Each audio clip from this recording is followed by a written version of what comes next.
Alhamdulillahi Rabbil Alamin wal 'aqibatu lil muttaqin wassalatu wassalamu ala asrofil anbiya'i wal mursalin wa ala alihi wa sahbihi rasulillahi ajma'in. Allahumma salli ala sayyidina Muhammad wa ala ali Muhammad. Hadirin jemaah salat subuh rahimahumullah, kembali kita bersyukur kepada Allah Subhanahu wa taala atas izin rahmat serta hidayah yang Allah berikan kepada kita, sehingga pada pagi hari yang berbahagia ini kembali kita dapat berkumpul di rumah Allah dalam rangka yaitu acara subuh mubarakah kita yang kita adakan satu kali dalam sebulan, yaitu pemberi tausiah subuh mubarakah kita pada kesempatan pagi hari ini yaitu Al-Ustaz Harun Kasbi SPDI. Kepada Bapak Ustaz dipersilakan. Assalamualaikum warahmatullahi wabarakatuh.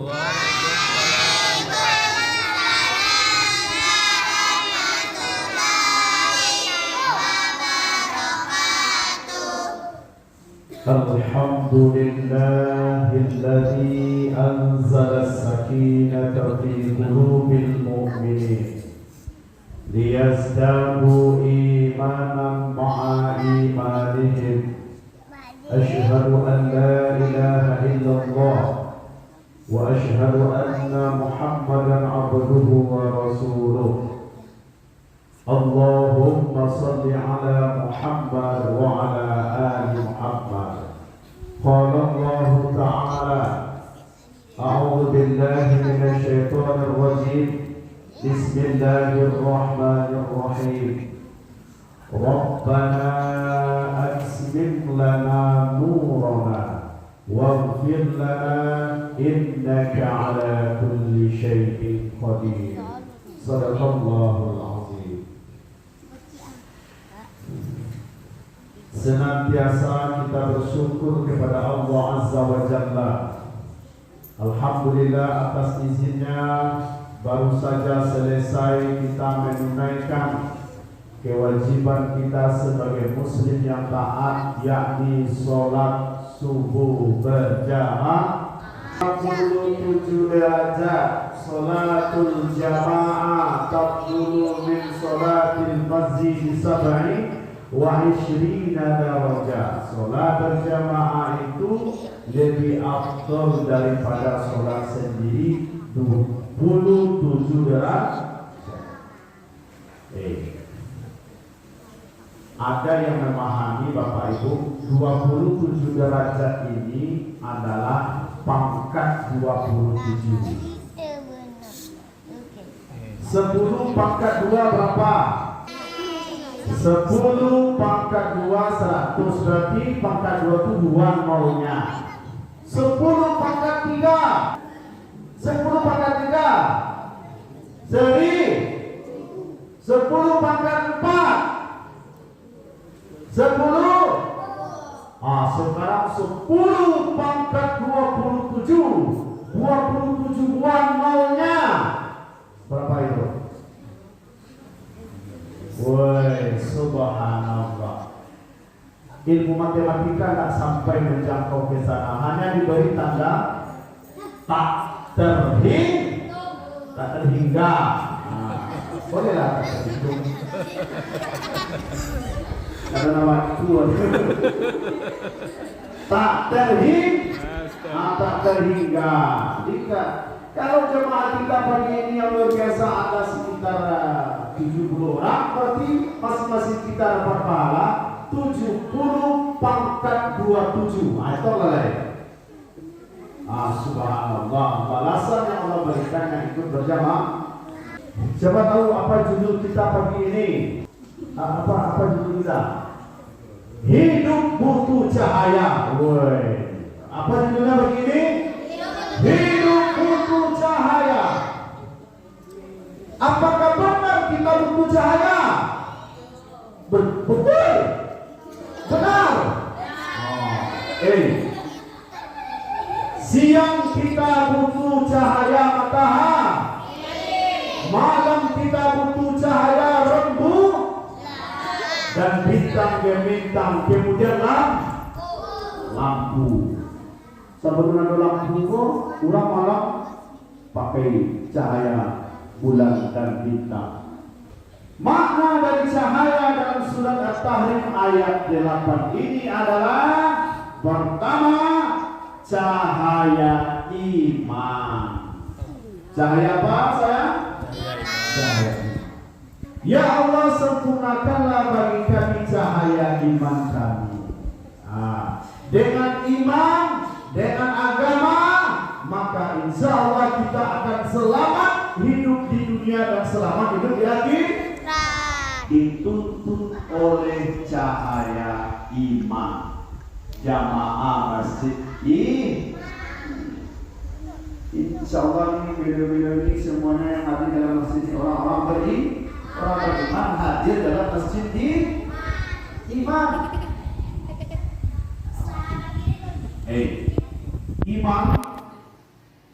Iman itu bisa bertambah, iman bisa berkurang. Cahaya iman tadi bisa terang benderang. Cahaya iman tadi bisa semakin lama semakin berkurang, akhirnya pudar. Iman itu bisa bertambah, bisa berkurang. Antasdiqum bil qalbi wa iqrarun bil lisan wa amalun bil arkan ayazidu bit ta'ati wa yanqusu bil ma'siyah. Iman itu sesuatu yang dibenarkan dengan hati, diucapkan dengan lidah, dilaksanakan dengan anggota, bertambah dengan ketaatan, berkurang dengan kemaksiatan. Pada sholat subuh berjamaah, subuh berjamaah, tilawah Al-Quran, puasa Senin Kamis, makin lama imannya makin bercahaya. Tapi apabila kita melakukan suatu kesalahan, suatu dosa, salah calia berdosa, salah kece berdosa, salah ambil berdosa, salah duga berdosa, makin lama iman tadi makin berkurang, habisnya dia. Seperti lampu yang kehabisan minyak. Lampu turbo, lampu minyak, coba lampu minyak itu kalau kehabisan minyak tinggal sumbu deh. Makin lama makin habis, mati deh. Seperti itu iman, makin lama bermaksiat kurang, maksiat lagi kurang, berdosa kurang, akhirnya habis iman. Mana bukti iman itu? Bukti iman. Iman yang benar itu mana? Iman masjid jama'atul iman ini mana itu? Innamal mu'minuna alladzina idza dzukirallahu wajilat qulubuhum. Sesungguhnya orang-orang yang beriman itu apabila disebut nama Allah gemetar hatinya. Hayya 'alas shalah. Itu panggilan untuk sholat. Meskipun yang memandangkan azan itu adalah muazin, tapi sebenarnya itu adalah panggilan Allah. Ibu bapak walaupun yang azan itu nak tepeki, dan pada ketika ini itu, dan ada bersunyi itu, ini azan. Meskipun itu yang azan, tapi sebenarnya itu adalah panggilan Allah. Panggilan Allah. Hayya 'alal falah.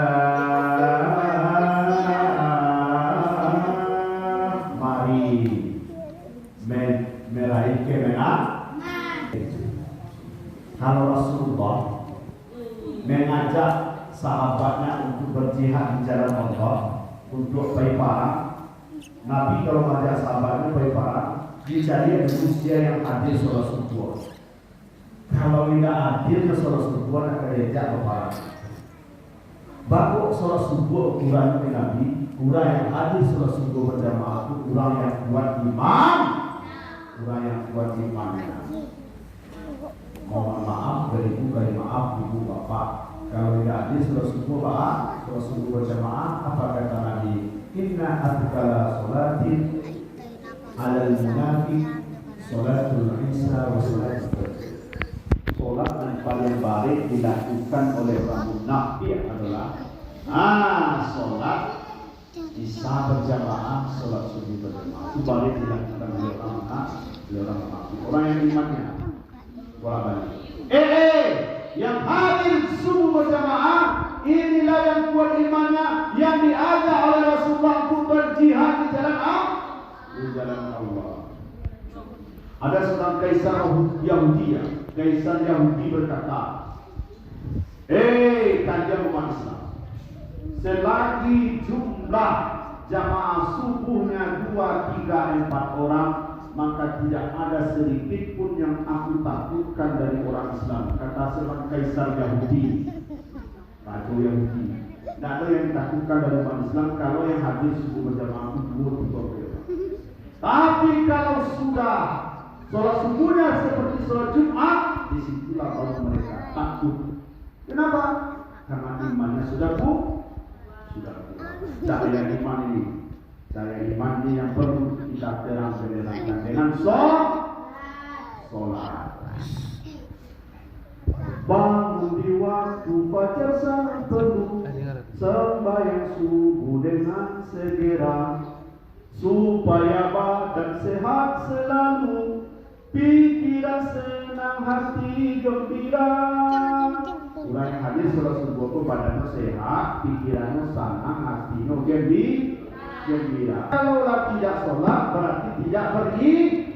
Kalau tak sholat ada iman dulu, lepas itu.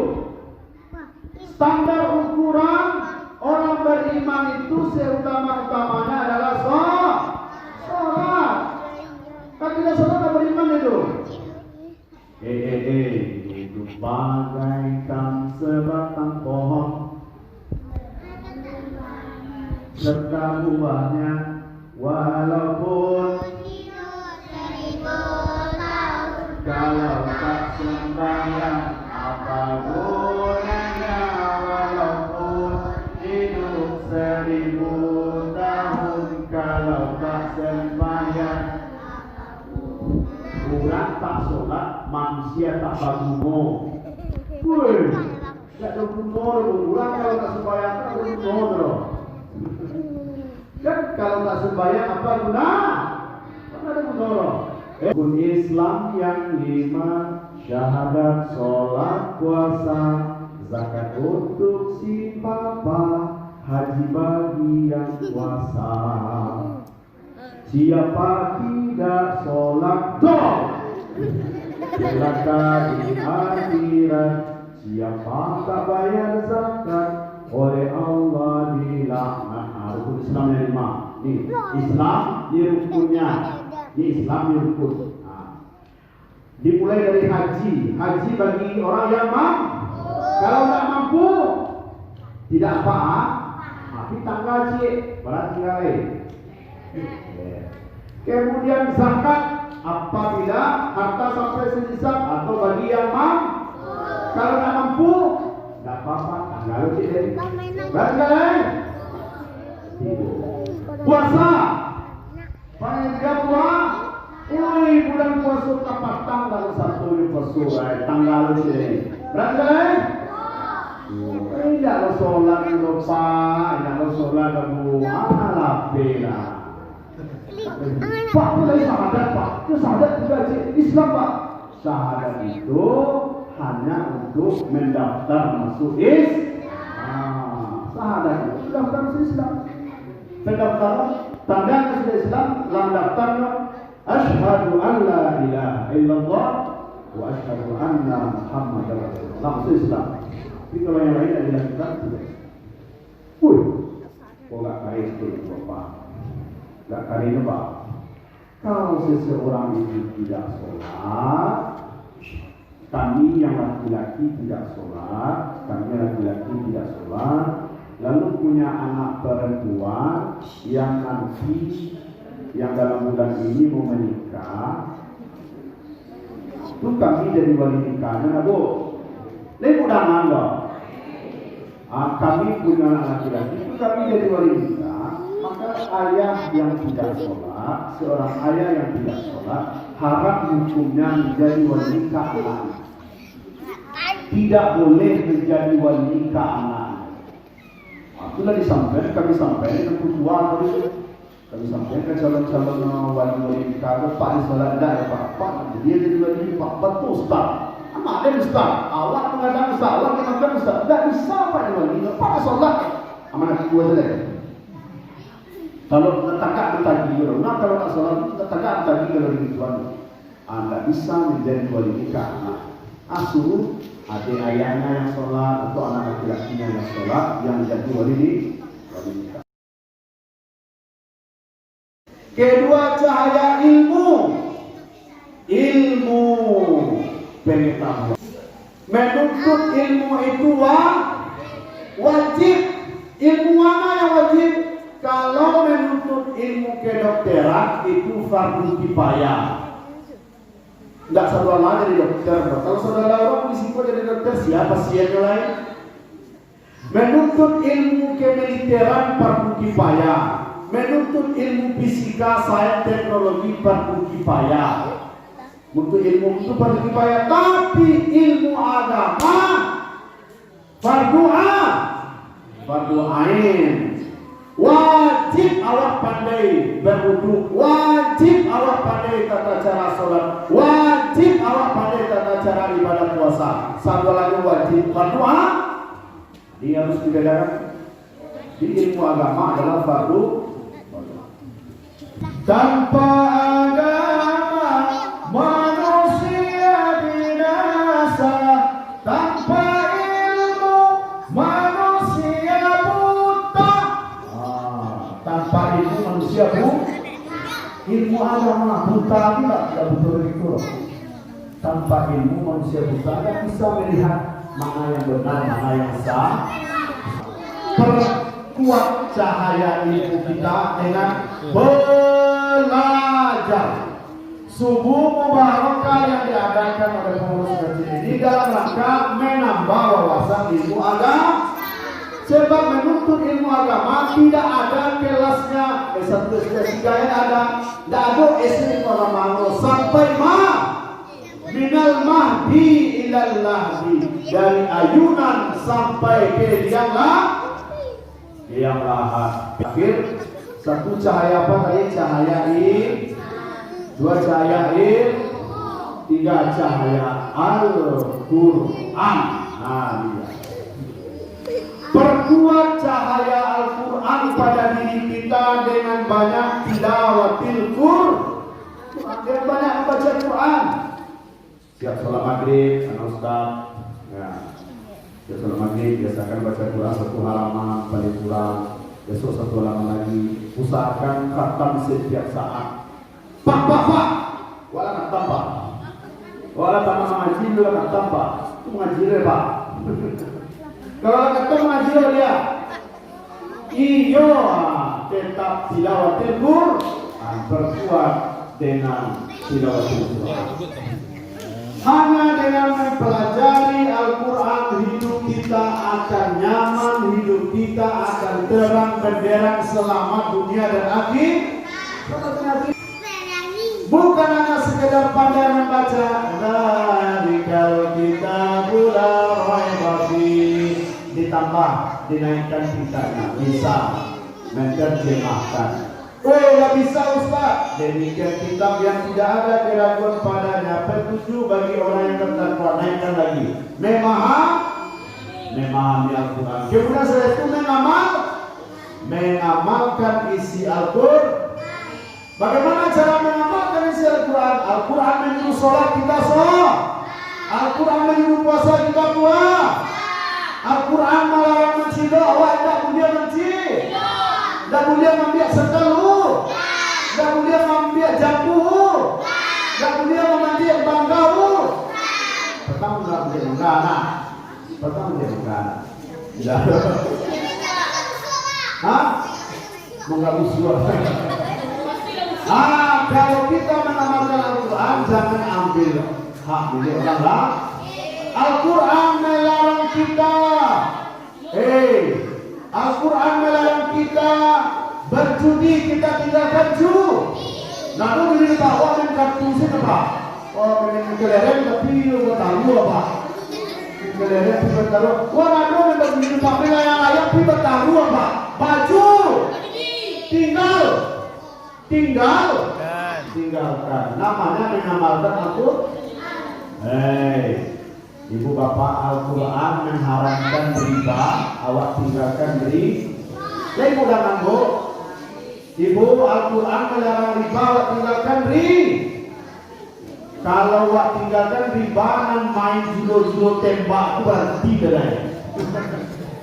Nah, main judo-judo tembak itu berhenti tinggal dah. Kalau mengamalkan Al-Quran, yo masalah Pak, cuma ada corona itu yo jadi masalah. Corona ada kesalahan. Nah, kalau kita sudah tahu bahwa wahallallahu bai'a wa riba, Allah menghalalkan jual beli dan mengharamkan riba, tinggalkan riba. Baik. 3 cahaya yang perlu kita terangi. Pertama cahaya iman, kedua cahaya ilmu, ketiga cahaya Al-Quran. Inilah kebutuhan kita sebenarnya. Hidup butuh cahaya. Baik. Ada tanya jawab, Pak. Nah, harus itu jadi pertanyaan. Iya, sambil aku itu dulu. Juga misalkan makan ketika itu tadi. Oh, mantap. Baik. Inilah yang dapat kita sampaikan 3 hal. Cahaya yang harus kita terang menerangi dalam hidup kita. Semoga kita semua dapat mengamalkannya. Billahi fisabilillah wassalamu'alaikum khairan. Assalamualaikum warahmatullahi wabarakatuh.